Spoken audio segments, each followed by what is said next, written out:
Hey folks, Kilt-Man here, Kilt-Man at your services. How are you all? Hope you're all doing very, very well. Now, I've just got back from seeing the early morning showing of Renfield, one of 3 horror movies coming out all at the same time, which I've been really looking forward to. The first was big fat Russell Crowe as the Pope's exorcist, and I wasn't very impressed with that, which is why you've not heard me talk about it. I was going to review it, but in the end I thought, I'm not going to really be arsed with it. And the other one is Evil Dead Rise, which comes out next week. But Renfield opened this morning in the UK and probably all around the world. And I knew going in that this was going to be hokey, jokey, cheesy and gory and OTT as all hell and goofy as fuck.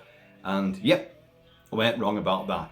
And I think that helps going in to know what you're going to get. And it's directed by Chris Mackay, it's written by Ryan Ridley, and it's based on Robert Kirkman's story, which is of course based on Bram Stoker's Dracula and the characters thereof. Well, 2 of them particularly, both played by 2 glorious Nicholases. You've got Nick Cage as Count Dracula, more on him in a moment, and you've got Nicholas Hoult playing Renfield, his familiar, his codependent, who's suffering from the narcissistic rule of his centuries-old master, and which is the crux of this story. And with Nicolas Cage playing Dracula, and he's played a vampire in Vampire's Kiss before, we know when Nick Cage is unleashed as Nick Cage, the world stops turning, chaos ensues. And Nicholas Hoult in this, I like Nicholas Hoult, but he's doing pure Hugh Grant, which I found a little bit distracting throughout a lot of the movie. I was just thinking, oh, that's Notting Hill there. Oh, there's a bit of Lair of the White Worm in that. Oh, I was just spotting all the Hugh Grantisms, the facial expressions, the mannerisms, the way he used his verbiage. It was pure Hugh Grant. I don't know a lot of Nick Hoult movies. I mean, springing to mind immediately is Mad Max Fury Road. And there's others, of course, but does he always do Hugh Grant? Is that his normal thing? Is that not him doing Hugh Grant? That just is Nicholas Hoult being Nicholas Hoult? I don't know. But it's modern day. It's in New Orleans. And after I didn't know about this going in, and I was very pleasantly surprised. The intro, I'm not going to give too much away, folks. The intro of the movie is the intro to Todd Browning's 1931 Dracula with Bela Lugosi. And it's Nick Cage and Nicholas Hoult playing Dracula and Renfield, reenacting scenes in the old grainy black and white footage. And it's actually really good. And I sat there, I was like, oh, wow, I didn't know you were going to go there. So it firmly entrenches this story in the 1931 movie roots, as opposed to Bram Stoker's novel itself. But you fast forward to modern day New Orleans, and Dracula's not in a very good state of repair. After battling numerous vampire hunters and Vatican and church-led slayers, he's a decrepit old mess. But he craves the blood of nuns and cheerleaders and basically anyone that Renfield can supply for him. And Renfield has survived all these, over a century, because he's been living on bugs, and the bugs give him power. Well, the bugs are part of the alchemy that Dracula has used to keep him alongside him throughout eternity, to feed him and look after him and hide him and during the day, make sure he's safe. But because they incur the wrath of vampire killers all over the world, they have to keep moving periodically. So now they're in New Orleans. And but Nicholas Hoult's Renfield is now a little bit pissed off with the lifestyle. It's finally begun to wear him down. He uses chloroform to drug victims and take them back to their lair, and then Dracula will feast. And a bit like Frank in Hellraiser, the more blood or the more flesh he's consuming, the more he reconfigures and puts more flesh on his own bones. And he wants to be in full power. But Renfield, this is the crux of the matter. Renfield is a codependent, suffering under the yoke of a narcissistic master, who he must be at his beck and call forever.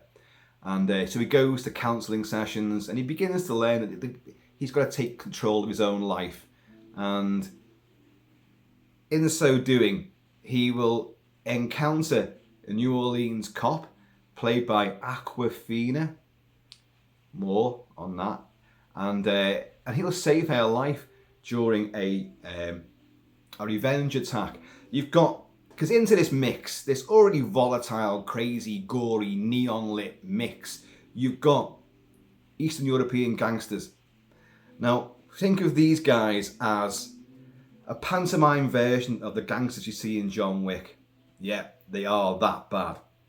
And not bad as in, no, they're badass.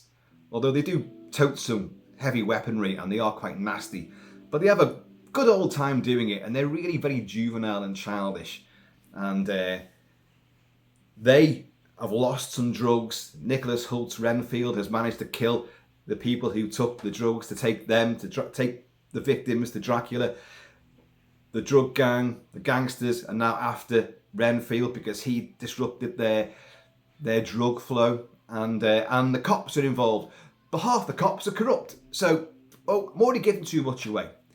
Basically, what you've got is a non-stop riot of OTT CG gore.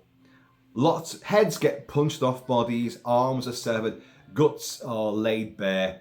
Bitings, chewings, shotgunnings, knifings, immolations. There's everything under the sun happens in this movie. Even though in this country it's only a 15 certificate, it is really uber gory, which is what you want.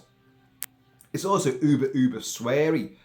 And I've said this a few times now, that I swear a lot. I mean, you guys know this. I can F and blind like there's no tomorrow. But in films where it's abundantly clear that they're just throwing, F-bombs in, just every other word, and they even make a joke out of it at another character's expense.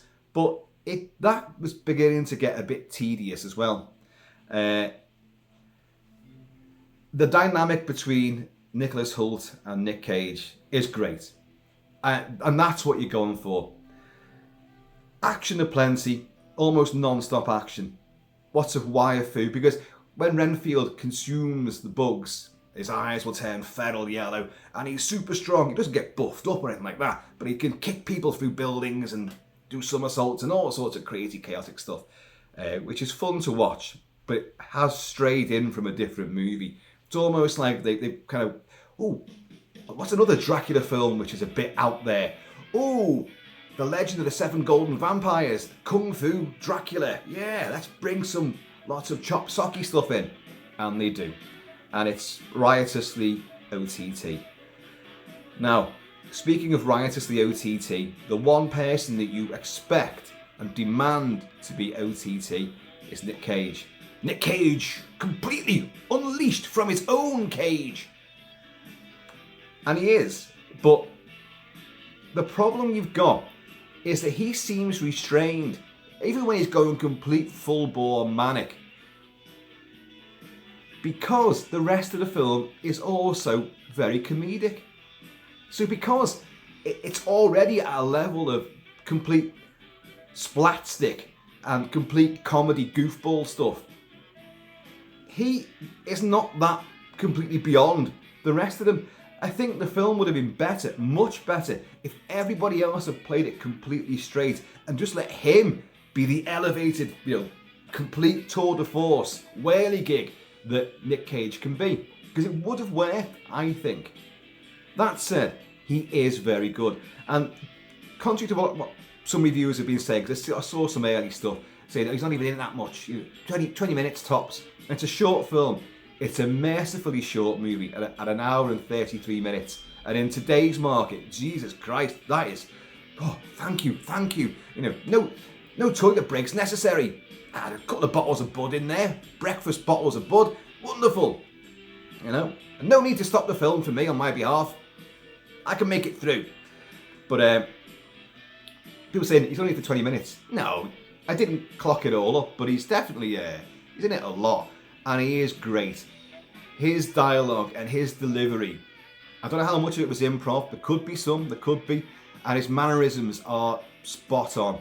He does he does a lot of Nick Cage playing a vampire, playing Dracula, but he also does a lot of things that Bela Lugosi did as well, and the expressions and some of the postures that he gets into as well are very arch and wonderful, and he is funny as well. The film is genuinely funny. I laughed out loud several times. You know, didn't expect to, but oh damn it, I laughed. You got me, you bastards. You made me chuckle. But tonally, the film is all over the show. Despite all the absurdity and the garish gore and ridiculous OTT characterizations, you've got some pathos in there as well. But we're expected to buy into this, like people who have a loss and they're trying to find redemption and all this. Yeah, we understand Renfield's need for redemption, all the people, the thousands of people, maybe more, that he served up for his master over 100 years or so. You know, it's going to be playing weightily on his soul. Plus, lest we forget, he had a wife and small child, which he left behind as well, way back, you know, when he first voyaged out to Castle Dracula in Transylvania. So he's got a lot of moral conflictions, but don't go worrying about any emotional aspect to it, because there isn't any, because none of that works. None of that works. Now, Awkwafina as officer or detective Rebecca Quincy. Quincy, as in Quincy P. Morris from Dracula, the Texan with the big rhino-hilted Bowie knife that he plunges into Dracula's heart. Oops, spoilers, but that's for the book and some of the other movie versions, not for this film. A lot of hatred for Awkwafina. Now, I'll be honest, I don't really know her at all. Is she some kind of comedian? I don't know. I've seen her in nothing else that I've been aware of, and I don't know. I don't know who she is, but it's, oh God, she's awful. She's going to destroy this movie. She's in it a lot. She is. There's a sort of perhaps a romantic thing creeps in, because he saves her. Renfield saves her life a couple of times, but you know, circumstances and stuff happens, you know, and an attachment is formed between them. But both have their own loss in their backstories, and they're kind of, in a way, thrust together. But yeah, she's in the movie a lot, and I was waiting to be really pissed off with her, and I'll be honest, that never happened. I can understand why some people don't like her, from what I've seen, but her style didn't bother me too much, and I thought she handled it pretty well, you know. The action is great. The CG is off the scale, but not in a good way. This is welters of claret flying everywhere. As I say, heads and limbs are coming off all the time. There's a good gag with severed arms and stuff, but the gore is so inoffensive and harmless and ridiculous. It's very, very fake. It's totally overblown CG. There's some prosthetic stuff there as well, but which are pretty good. But Dracula in full-on fanged mode is pretty impressive. And there are times when Nick Cage, in the trailer, I thought, oh, you've got to be kidding me. In his smoking jacket and and the makeup of the black island and the black lipstick and all that, I thought, what's going on there? That's just going to be campy and buffoonery as hell. And it is. But he also does look, in many scenes, just like Bela Lugosi, especially when he regains full power. And I like that. Nick Cage is a big fan of Dracula and of Bela Lugosi and of all these old original horror movies. So he's having a field day, he's having a ball. But as I said before, it's because everyone else is having such a ball as well that the differential isn't that great. He's OTT, but so are they. You need him to be really up there, miles above the rest of the cast, and that sadly isn't the case. That said, you know, I had a good time. I did, and I will see it again, and I will go full tilt into spoiler territory, because I love this sort of stuff, and it helps to go in knowing what you're going to get. Even though it's for fun mostly, 99% of it is just completely for fun, it is tonally askew because you've got these weighty emotional element, which you can tell they're trying to make you feel a bit more than just, you've got silly teeth, you've just lost your arms. They're trying to say a bit more, but that doesn't really come across too well. So it does kind of tip the balance a little bit, and the bloody canoe begins to rock a little bit with a bit more turmoil. Cheers, y'all. It's whiskey because I never drink wine. And you get all those gags. Eagle-eyed viewers, have a look for William Ragsdale. Who he, Kilt-Man? William Ragsdale was Charlie Brewster in Fright Night and Fright Night Part 2. Which, Fright Night, the original, is a better film than Renfield. Trust me on this. As horror comedy, vampire comedies go, Fright Night's very, very hard to beat. And Renfield is nowhere near the quality of that. But William Ragsdale is in there as a little cameo. Look out for him. Mind you, having said that, it's near the start. Bit of a clue given away there. But yeah, go see it.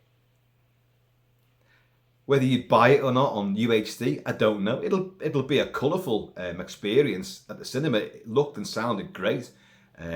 So, you know, on UHD, yeah, I can imagine people will lap it up. Like Dracula lapping at someone's spurting jugular. But yeah, it's not, there's no groundbreaking new stuff here. It's not even that cleverly written. They think they're being clever. Ryan Ridley and who was it again? Robert Kirkman. They think they've got a good idea there, because the whole relationship between Dracula and, you know, his loyal servant, his familiar Renfield, is the stuff of codependency.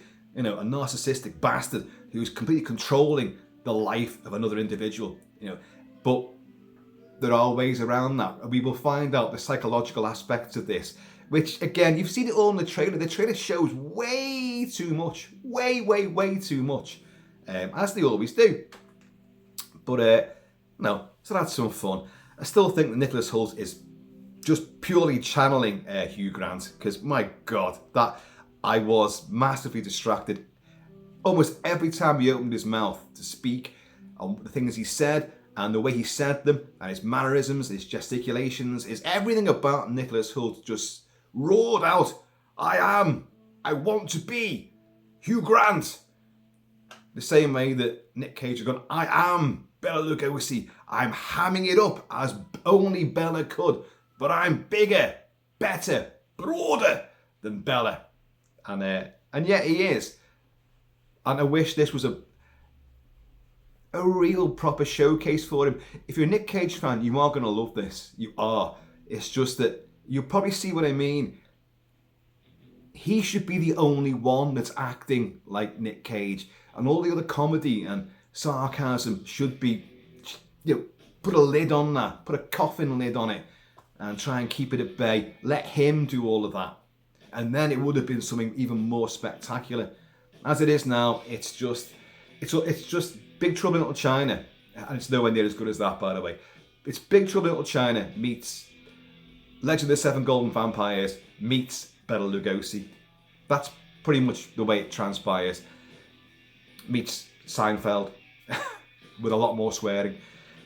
So if that sounds like your glass of claret, then, you know, feel free. So Renfield, I don't give scores out of 10 usually. And what would I give this? I'd give it like I don't know, a 5.5 out of 10. That sounds bad, doesn't it? But, you know, but 5 out of 10 is actually, you know, that's midway to being great. You know, it's not shit. It's in the middle. You know, but everyone kind of goes, oh, well, I think a 7 would be ideal. Oh, if you say 6, which is better than halfway, people go, oh, you said it's shit. No, you have. A 6 out of 10 is actually a pretty good score. You know, it's not as good as 8 or 9, but it's better than 1 or 2 by far. So I'm giving it a 5.5 for its sheer fun and exuberance. And I didn't dislike it. I actually enjoyed my time, mostly. A few elements, which I'll discuss at some other point, But what I will say is that, and this is a big disappointment, I'm a massive fan of the composer Marco Beltrami. Massive, massive fan. I've discussed him on our channel many times and I've played his soundtracks.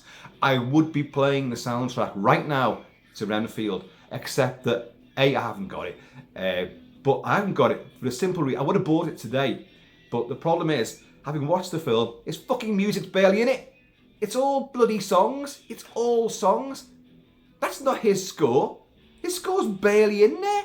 I was listening out for it. I thought, hang on. There is bits, but nothing that blew me away. I thought, what the hell? Where's his music? And there's a running gag about Scar, which I thought would go far. But, and it does, that's a bit shit as well. There's a few gags where they stretch them out a little bit too far. And, which shows the sort of the juvenile aspect of the screenwriting. But anyway, it's a crazy goofball gore fest, and if that's what you want, you're gonna lap this up. You'll have a great time. I did laugh out loud, and I did largely enjoy it. But I also can step back and go, it's eminently forgettable, really. And for a Nick Cage playing Dracula, and to say it's eminently forgettable, well, you've done something catastrophically wrong if that's the case. Either he should have been even more campy and excessive, which would have took the roof off the cinema if he had been, or, as I said before, drop down everybody else to a lower level, and then he would shine. Cheers, y'all. There you go, a 21-minute review of Renfield. My God, I wrapped that up quick, didn't I? So, folks, I have been over Shelby Kilt-Man. Please, in the meantime, in this ever gore-drenched in-between time, please keep it Celtic, and I'll be back with perhaps a full spoiler review. When I see it again and really get me teeth into it. Raiders! Renfield. With those fucking uber sharp fangs that he's got. But like, he's got teeth like a fucking piranha. You know, I'm surprised he could emote at all.